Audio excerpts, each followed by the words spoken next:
Welcome to Echoes in the Dark, a podcast dedicated to the oral tradition of storytelling.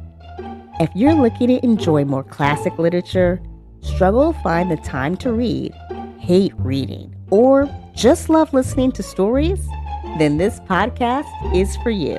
At the end of each story, I'll share my analysis on the story's deeper meanings.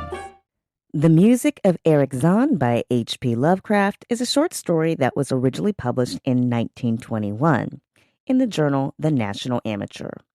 Lovecraft ushered in a new type of horror stories that were cosmic in nature. However, this story is not one of those. The entire story is told in first person. If you want to follow along, you can get a copy on my website, betteressaywriting.com. The Music of Erich Zann by H.P. Lovecraft. I have examined maps of the city with the greatest care, yet have never again found the Rue d'Orsay. These maps have not been modern maps alone, for I know that names change. I have, on the contrary, delved deeply into all the antiquities of the place and have personally explored every region of whatever name which could possibly answer to the street I knew as the Rue d'Orsay.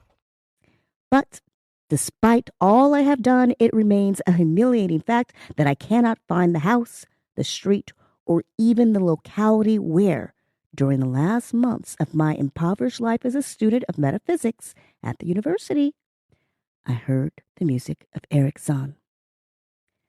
That my memory is broken, I do not wonder, for my health, physical and mental, was greatly disturbed throughout the period of my residence in the Rue d'Orsay.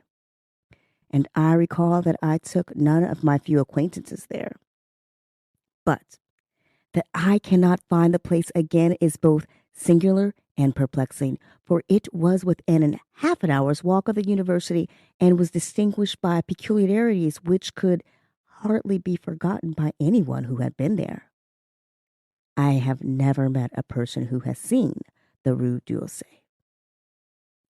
The Rue d'Orsay lay across a dark river bordered by precipitous brick, Blair-windowed warehouses, and spanned by a ponderous bridge of dark stone.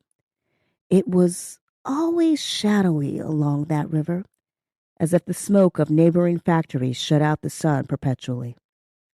The river was also odorous, with evil stenches which I have never smelled elsewhere, and which may someday help me to find it, since I should recognize them at once. Beyond the bridge were narrow cobbled streets with rails, and then came the ascent, at first gradual, but incredibly steep as the Rue d'Orsay was reached. I have never seen another street as narrow and steep as the Rue d'Orsay. It was almost a cliff closed to all vehicles, consisting in several places of flights of steps and ending at the top of a lofty ivied wall. Its paving was irregular, sometimes stone slabs, sometimes cobblestones, and sometimes bare earth with struggling greenish-gray vegetation. The houses were tall, peaked-roofed, incredibly old, and crazily leaning backward, forward, and sideways. Occasionally, an opposite pair, both leaning forward, almost met across the street like an arch, and certainly they kept most of the light from the ground below. There were a few overhead bridges from house to house across the street. The inhabitants of the street impressed me peculiarly. At first, I thought it was because they were all silent and reticent, but later decided it was because they were all very old. I do not know how I came to live on such a street, but I was not myself when I moved there. I had been living in many poor places, always evicted for want of money, until at last I came upon that tottering house in the Rue d'Orsay, kept by the paralytic Blandot. It was the third house from the top of the street, and by far the tallest of them all. My room was on the 5th story, the only inhabited room there, since the house was almost empty. On the night I arrived, I heard strange music from the peaked garret overhead, and the next day asked old Blandut about it. He told me it was an old German viol player, a strange dumb man who signed his name as Erich Zann and who played evenings in a cheap theater orchestra, adding that Zann's desire to play in the night after his return from the theater was the reason he had chosen this lofty and isolated garret room, whose single gable window was the only point on the street from which one could look over the terminating wall at the declivity and panorama beyond. Therefore, I heard Zann every night, and although he kept me awake, I was haunted by the weirdness of the music. Knowing little of the art myself, I was yet certain that none of his harmonies had any relation to music I had heard before, and concluded that he was a composer of highly original genius. The longer I listened, the more I was fascinated, until after a week I resolved to make the old man's acquaintance. One night, as he was returning from his work, I intercepted Zann in the hallway and told him that I would like to know him and be with him when he played. He was a small, lean, bent person with shabby clothes, blue eyes, grotesque, satyr-like face, and nearly bald head. And my first words seemed both angered and frightened. My obvious friendliness, however, finally melted him, and he grudgingly motioned to me to follow him up the dark, creaking, and rickety attic stairs. His room, one of only two in the steeply pitched garret, was on the west side, toward the high wall that formed the upper end of the street.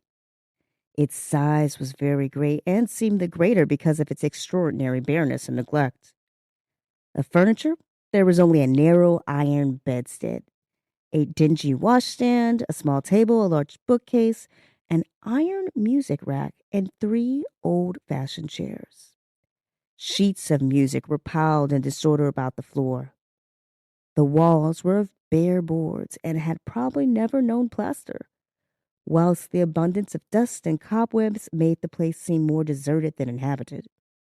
Evidently, Erich Zann's world of beauty lay in some far cosmos of the imagination.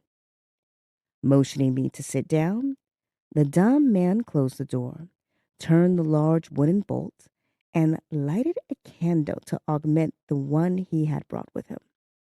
He now removed his viol from its moth-eaten covering and, taking it, seated himself in the least uncomfortable of the chairs. He did not employ the music rack, but, offering no choice and playing from memory, enchanted me for over an hour with strains I had never heard before, strains which must have been of his own devising. To describe their exact nature is impossible for one unversed in music. They were a kind of fugue with recurrent passages of the most captivating quality, but to me were notable for the absence of any of their weird notes I had overheard from my room below on other occasions. Those haunting notes I had remembered and had often hummed and whistled inaccurately to myself. So when the player at length laid down his bow, I asked him if he would render some of them. As I began my request, the wrinkled satyr-like face lost the bored placidity it had possessed during the playing, and seemed to shew the same curious mixture of anger and fright which I had noticed when I first accosted the old man. For a moment I was inclined to use persuasion, regarding rather lightly the whims of senility, and even tried to awaken my host's weirder mood by whistling a few of the strains to which I had listened the night before. But I did not pursue this course for more than a moment, for when the dumb musician recognized the whistled air, his face grew suddenly distorted with an expression wholly beyond analysis, and his long, cold, bony right hand reached out to stop my mouth and silence the crude imitation. As he did this, he further demonstrated his eccentricity by casting a startled glance toward the lone curtain window, as if fearful of some intruder. A glance doubly absurd, since the garret stood high and inaccessible above all the adjacent roofs, this window being the only point on the steep street, as the concierge had told me, from which one could see over the wall at the summit. The old man's glance brought Blandot's remark to my mind, and with a certain capriciousness, I felt a wish to look out over the wide and dizzying panorama of moonlit roofs and city lights beyond the hilltop, which, of all the dwellers in the Rue Doucet, only this crabbed musician could see. I moved toward the window and would have drawn aside the nondescript curtains when, with a frightened rage even greater than before, the dumb lodger was upon me again, this time motioning with his head toward the door as he nervously strove to drag me thither from both hands. Now, thoroughly disgusted with my host, I ordered him to release me and told him I would go at once. His clutch relaxed, and, as he saw my disgust and offense, his own anger seemed to subside. He tightened his relaxing grip, but this time in a friendly manner, forcing me into a chair, then with an appearance of wistfulness crossing to the lighted table, where he wrote many words with a pencil in the labored French of a foreigner. The note which he finally handed me was an appeal for tolerance and forgiveness. Zann said that he was old, lonely, and afflicted with strange fears and nervous disorders connected with his music and with other things. He had enjoyed my listening to his music and wished I would come again and not mind his eccentricities. But he could not play to another his weird harmonies, and could not bear hearing them from another, nor could he bear having anything in his room touched by another. He had not known until our hallway conversation that I could overhear his playing in my room, and now asked me if I would arrange with Blandot to take a lower room where I could not hear him in the night. He would, he wrote, defray the difference in rent. As I sat deciphering the execrable French, I felt more lenient toward the old man. He was a victim of physical and nervous suffering, as was I, and my metaphysical studies had taught me kindness. In the silence, there came a slight sound from the window. The shutter must have rattled in the night when, for some reason, I started almost as violently as did Erich Zann. So, when I had finished reading, I shook my host by the hand and departed as a friend. The next day, Blandot gave me a more expensive room on the third floor, between the apartments of an aged moneylender and the room of a respectable upholsterer. There was no one on the fourth floor. It was not long before I found that Zann's eagerness for my company was not as great as it had seemed while he was persuading me to move down from the fifth story. He did not ask me to call on him, and when I did call, he appeared uneasy and played listlessly. This was always at night. In the day, he slept and would admit no one. My liking for him did not grow, though the attic room and the weird music seemed to hold an odd fascination for me. I had a curious desire to look out of that window, over the wall, and down the unseen slope at the glittering roofs and spires which must lie outspread there. Once I went up to the garret during theater hours when Zann was away, but the door was locked. What I did succeed in doing was to overhear the nocturnal playing of the dumb old man. At first, I would tiptoe up to my old fifth floor. Then I grew bold enough to climb the last creaking staircase to the peaked garret. There, in the narrow hall outside the bolted door with the covered keyhole, I often heard sounds which filled me with an indefinable dread, the dread of vague wonder and brooding mystery. It was not that the sounds were hideous, for they were not, but that they held vibrations, suggesting nothing on this globe of earth, and that at certain intervals they assumed a symphonic quality which I could hardly conceive as produced by one player. Certainly, Erich Zann was a genius of wild power. As the weeks passed, the playing grew wilder whilst the old musician acquired an increasing haggardness and furtiveness pitiful to behold. He now refused to admit me at any time and shunned me whenever we met on the stairs. Then, one night, as I listened at the door. I heard the shrieking viol swell into a chaotic babble of sound, a pandemonium which would have led me to doubt my own shaking sanity had that not come from behind that barred portal a piteous proof that the horror was real. The awful, inarticulate cry which only a mute can utter and which rises only in moments of the most terrible fear or anguish. I knocked repeatedly at the door but received no response. Afterward, I waited in the black hallway, shivering with cold and fear, till I heard the poor musician's feeble effort to rise from the floor by the aid of a chair. Believing him just conscious after a fainting fit, I renewed my rapping, at the same time calling out my name reassuringly. I heard Zann stumble to the window and close both shutter and sash, then stumble to the door, which he falteringly unfastened to admit me. This time, his delight at having me present was real, for his distorted face gleamed with relief while he clutched at my coat as a child clutches at its mother's skirts. Shaking pathetically, the old man forced me into a chair whilst he sank into another, beside which his viol and bowl lay carelessly on the floor.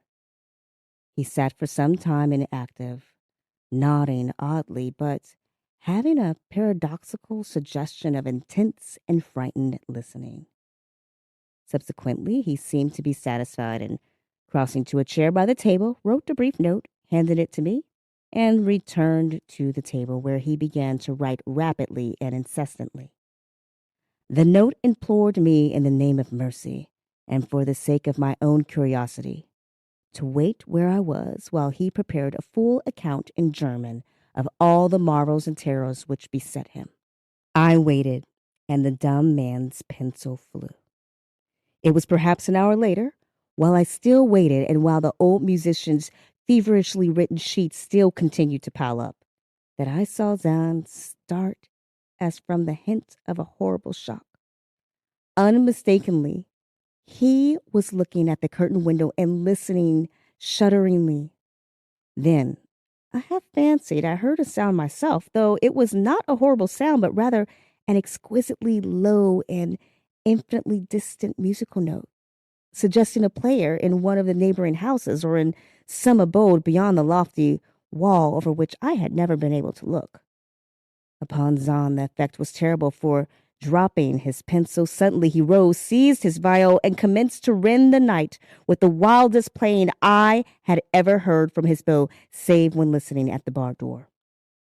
It would be useless to describe the playing of Erich Zann on that dreadful night. It was more horrible than anything I had ever overheard, because I could now see the expression of his face and could realize that this time the motive was stark fear. He was trying to make a noise, to ward something off or drown something out, what I could not imagine. Awesome though I felt it must be. The playing grew fantastic, delirious, and hysterical, yet kept to the last the qualities of supreme genius which I knew this strange old man possessed. I recognized the air. It was a wild Hungarian dance, popular in the theaters, and I reflected for a moment that this was the first time I had ever heard Zann play the work of another composer. Louder and louder, wilder and wilder, mounted the shrieking and whining of that desperate viol. The player was dripping with an uncanny perspiration and twisted like a monkey, always looking frantically at the curtained window. In his frenzied strain, I could see almost shadowy satyrs and bacchanals dancing and whirling insanely through seething abysses of clouds and smoke and lightning. And then I thought I heard a shriller, steadier note that was not from the viol, a calm, deliberate, purposeful, mocking note from far away in the west. At this juncture, the shutter began to rattle in a howling night wind which had sprung up outside as if in answer to the mad playing within. Zann's screaming viol now outdid itself, emitting sounds I had never thought a viol could emit. The shutter rattled more loudly, unfastened, and commenced slamming against the window. Then the glass broke, shiveringly under the persistent impacts, and the chill wind rushed in, making the candles sputter and rustling the sheets of paper on the table where Zann had begun to write out his horrible secret. I looked at Zann and saw that he was past conscious observation.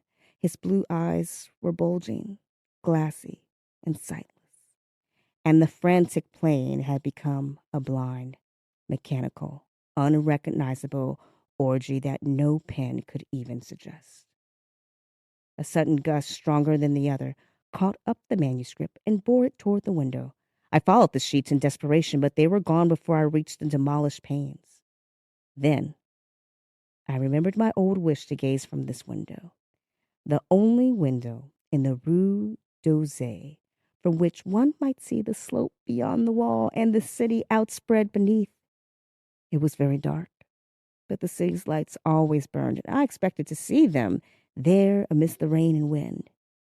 Yet, when I looked from that highest of all gable windows, looked while the candles sputtered and the insane viol howled with the night wind, I saw no city spread below, and no friendly lights gleaming from remembered sheets, but only the blackness of space, imminable.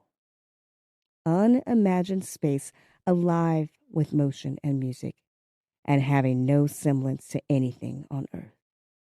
And as I stood there, looking in terror, the wind blew out both the candles in that ancient peaked garret, leaving me in savage and impenetrable darkness with chaos and pandemonium before me, and the Damien madness of that night baying vile behind me. I staggered back in the dark without the means of striking a light, crashing against the table, overturning a chair, and finally groping my way to the place where the blackness screamed with shocking music. To save myself and Erich Zann, I could at least try whatever the powers opposed to me. Once I thought some chill thing brushed me, and I screamed, but my scream could not be heard above that hideous viol. Suddenly, out of the blackness, the madly sawing bow struck me, and I knew I was close to the player.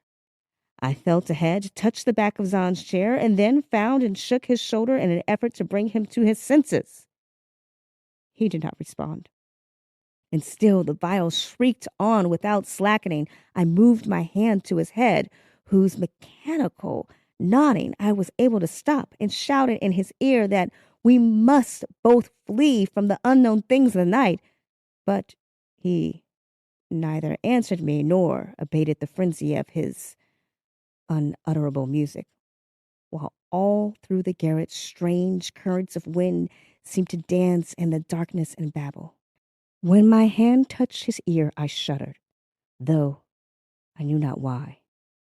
Knew not why, till I felt on the still face the ice-cold, stiffened, unbreathing face whose glassy eyes bulged uselessly into the void. And then, by some miracle, finding the door and the large wooden bolt, I plunged wildly away from that glassy-eyed thing in the dark and from the ghoulish howling of that accursed viol whose fury increased even as I plunged. Leaping, floating, flying down those endless stairs through the dark house, racing mindlessly out into the narrow, steep, and ancient street of steps and tottering houses, clattering down steps and over cobbles to the lower streets and the putrid canyon-walled river, painting across the great dark bridge to the broader, healthier streets and boulevards we know. All these are terrible impressions that linger with me. And I recall that there was no wind, and that the moon was out, and that all the lights of the city twinkled. Despite my careful searches and investigations, I have never since been able to find the Rue d'Orsay. And I am not wholly sorry, either for this or for the loss in undreamable abysses of the closely written sheets, which alone could have explained the music of Erich Zann.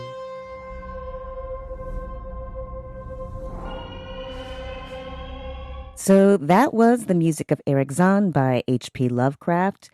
And this was actually my first time reading a story by Lovecraft. He's always been one of those authors that I'd heard about but never really read. I remember watching, I think it was 2016 or something like that.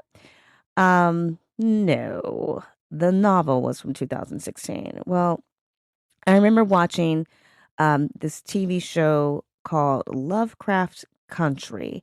TV show is a cable show, right? And um, it was weird. It was weird. And I was like, if this is what Lovecraft stories are about, I don't know if I'm interested. There were some good parts to that show, and then there was also some stuff where I was just like, give me a break. Um, but apparently that show was based on a book, and that book was inspired by Lovecraft's writing of cosmic horror. So when I was looking up a little bit about Lovecraft to go ahead and do my analysis, I'm like, what was going on in 1922 and 1921 when he wrote this? I did discover that he is a huge inspiration on a lot of uh, famous authors and movie makers today. So even Stephen King was inspired by Lovecraft. And I think you can look at stories of like It and similar stories from Stephen King, where you have this kind of cosmic entity as a part of the mystery to be solved. So this story actually doesn't deal with forces from another planet or anything like that. This is just a straight up ghostly tale. Okay. So I think it's interesting that the narrator is a poor college student. Right off the bat, I'm considering the fact that, well, you're studying metaphysics, and at that point in time, it wasn't common for a lot of people who didn't have some sort of financing to be able to go to university. So already you're a rare little unicorn. Um, but here he is studying, making his way in the world the best that he can. He's got no money, and I'm assuming no family either, because he mentions that he was sick to begin with. And I gotta say, I was feeling for this guy because I know what it's like to rent places that, the property in and of itself is not that well cared for. It's really cheap. That's why it's not well cared for. And that in turn leads to poorer health problems for you because you're dealing with maybe mold or mice or rats, poor plumbing. And so it just becomes this cycle. And of course, when you're sick, it's hard to make some sort of income in order to pay the bills. And so he's had to move a lot because he couldn't afford his rent. Now, keep in mind, this was written back in 1922. And so that same cycle is still happening over 100 years later, where people are struggling to attend schooling, to get an education so that they can better their lives, while at the same time being able to stay healthy enough to complete their education and bring in enough money to pay the bills so that they can continue to educate themselves, because not everybody has, a family you can stay with. So I found his home circumstances to be rather interesting and relatable. It's kind of crazy, the entitlement that he feels. I'm intrigued by this music, so it's not just like I'm going to go make friends with this guy. I'm going to tell this guy I want to hear him play. um and it's not really presented as a matter of genuine appreciation and curiosity, but this kind of like, well, why aren't you going to have me around kind of thing. I thought that was really funny. Like, I went to his home. I heard him play. He didn't play what I wanted. I said, play what I want. He's like, oh no. And then he ushers me to leave. and doesn't invite me over again. Like, well, dude, you were touching things without asking. And so, yeah. Um, so there is this kind of Lovecraft has got a good sense of humor. I got to say that. There is this sense of entitlement that appears. And I think that in and of itself is a comment on being an artist and in the arts, because a lot of times we as audiences feel that we are entitled for musicians and actors to deliver another great work that we will enjoy. It can't just be something they want to produce, it has to be something we want to see. Um, you know, Taylor Swift comes out with a new album. Well, she changed genres. Why'd she do that? That's not what I was expecting. I wanted something like her last album, right? Lady Gaga returns to the type of music that she used to do. I mean, Lady Gaga wants to change what kind of music she wants to do. Let her do that. Why does it have to be some big announcement of returning? And honestly, um, it wasn't that long ago, at least in American music history, when artists could change genres and not feel like they were going to lose their entire fan base or be criticized for dipping their toe into a different type of work, right? Beyonce doing country music. Oh no, how dare she? She's supposed to be doing pop. And before she was doing pop, she was singing like gospel in the church or whatever. So it's all a bit silly in terms of today's society. And one could argue that Lovecraft was saying the same thing back in 1921 when he actually wrote this. It wasn't published until 1922. But he saw at that time, and also keep in mind at that time that we had jazz music coming into play in the US, right?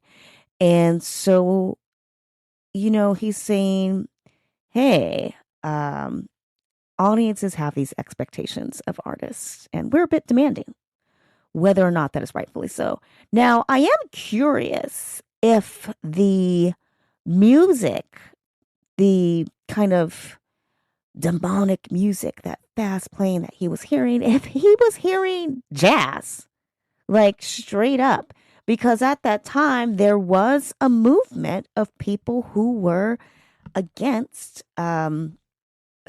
jazz. The fundamentalist movement in America was very much against things that were changing, and one of the things that were changing was music.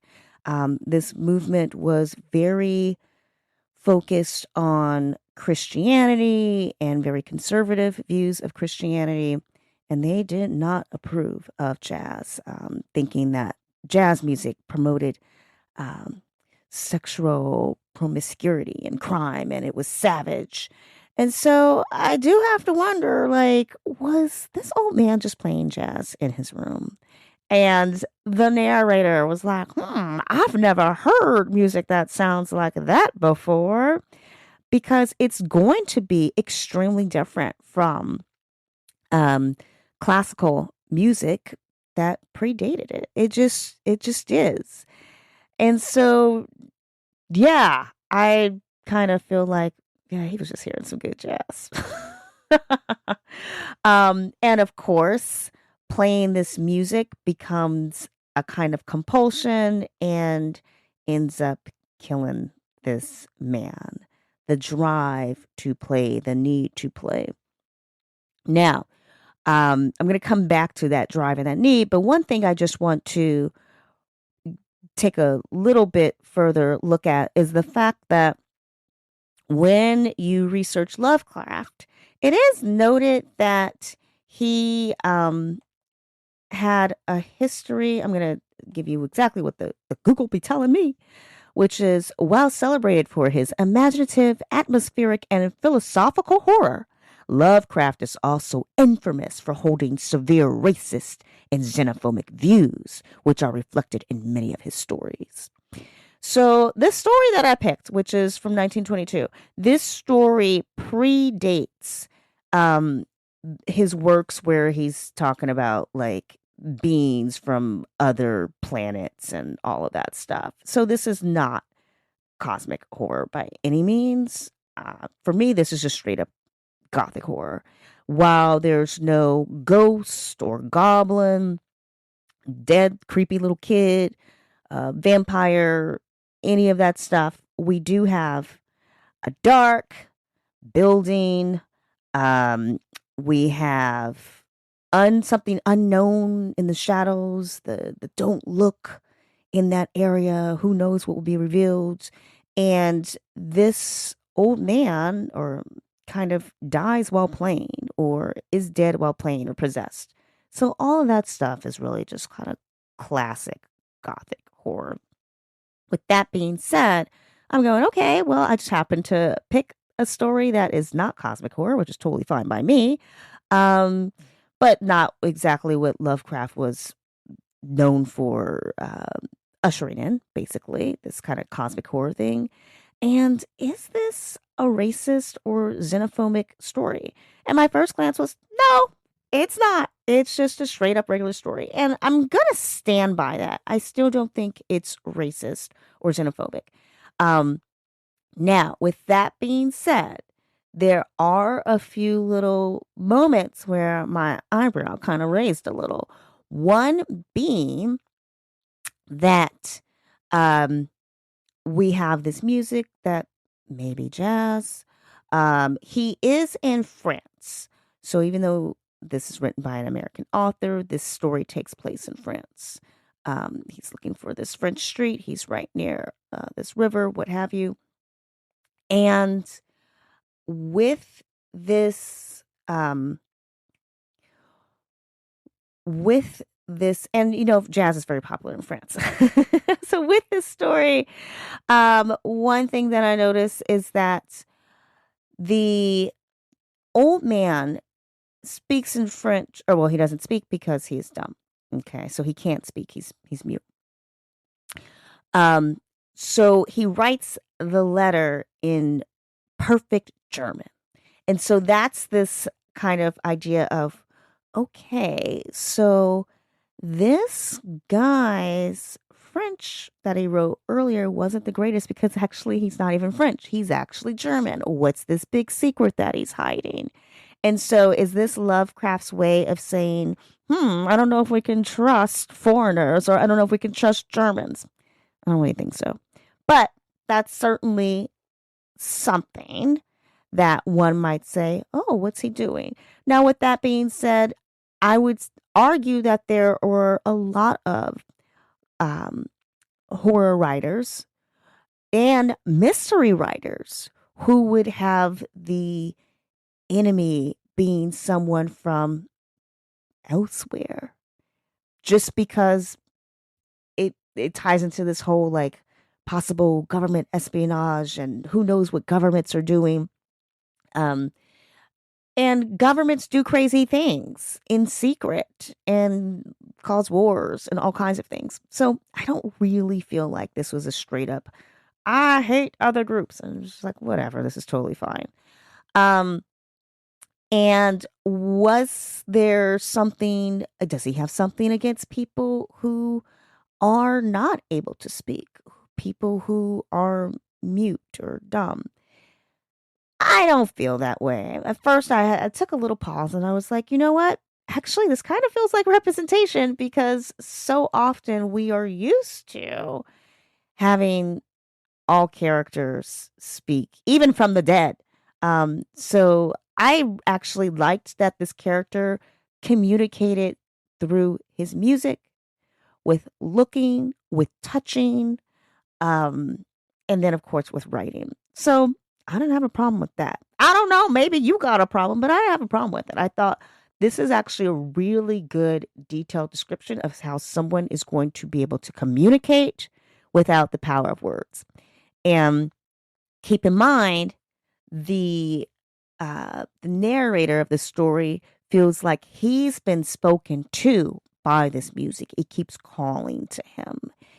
he's compelled to follow it. So maybe as I read more Lovecraft, I will find these severe racist and xenophobic views, but I haven't found them yet. So I'm not complaining. All right. So let's see here. What do we learn from this story? Well, one thing we learn, maybe, but it could be that jazz be the devil's music. Though Lovecraft himself was an atheist. He was not a fundamentalist. So I think in and of itself, it's simply a comment on society at that time. I don't think he's really believing that jazz is the devil's music. um, but it could definitely be a reflection on American society's view that jazz is the devil's music, right? He's seeing what's going on with these fundamentalist groups, which were groups that he was opposed to. I'm also taking note that this is a time when a lot of young people were looking for understanding beyond the traditional Bible. And so there was an interest in metaphysical studies, and that would be exposing them to thoughts of um, Eastern philosophy and spiritualism and the idea of communicating with the dead. So we are one thing that came to my mind is, was this man like already dead when he first met him?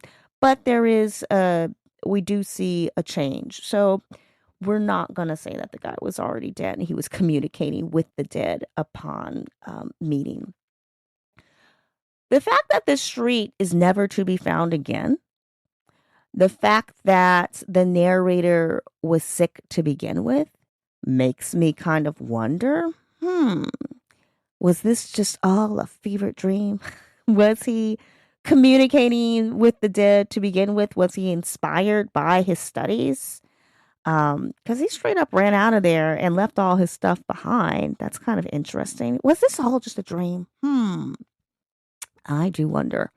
But I would say in terms of learning something, we could say that this is a comment on what we expect of the artist that we admire.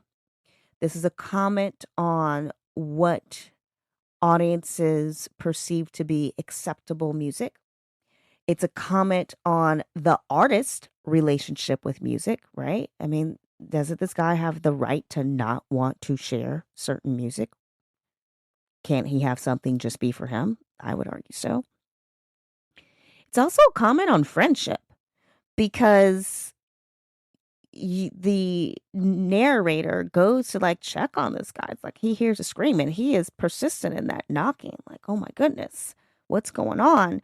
And when the old man, or Erich, when Erich opens the door, he does clutch like a child does to a mother's skirt or apron or whatever, right? So we have Erich being grateful for friendship. So in a time of need, even if you want to be alone all the time, fact is, we all need friends because in your time of need, that friend's going to be there for you. So I think that's a really good comment on that. So we do learn that lesson. We're also kind of learning about boundaries. So we learned about expectations, but we also learn about standing your ground, having a boundary, which Erich had. He's like, okay, I let you into my home, but I'm not saying you can straight up be here like poking around, looking, just doing whatever you want to do. So I thought, oh, those were some pretty fabulous lessons. I am curious, though, in terms of the compulsion to play. So is Lovecraft saying that as artists, we can be compelled to create even beyond exhaustion? It's something that just possesses people. That could certainly be a thing. Was there really something else playing? Was there a demon or something that was playing? Because the narrator does hear another note that's kind of different. It's not coming from Erich, it's steadier. But we don't go into that anymore. There's no big reveal of a goblin on the other side of that curtain or anything. And we have a black hole, a black abyss, basically. And that could also be kind of a comment on music in and of itself. Where does it come from? Right? It's if you cut yourself, music is not going to come out in your blood. So where does it come from? Where does art come from? It comes from somewhere that's within us and yet somewhere that's outside of us. So, whoa, I think that's pretty deep. I hope you enjoyed this story and do come back for another gothic tale.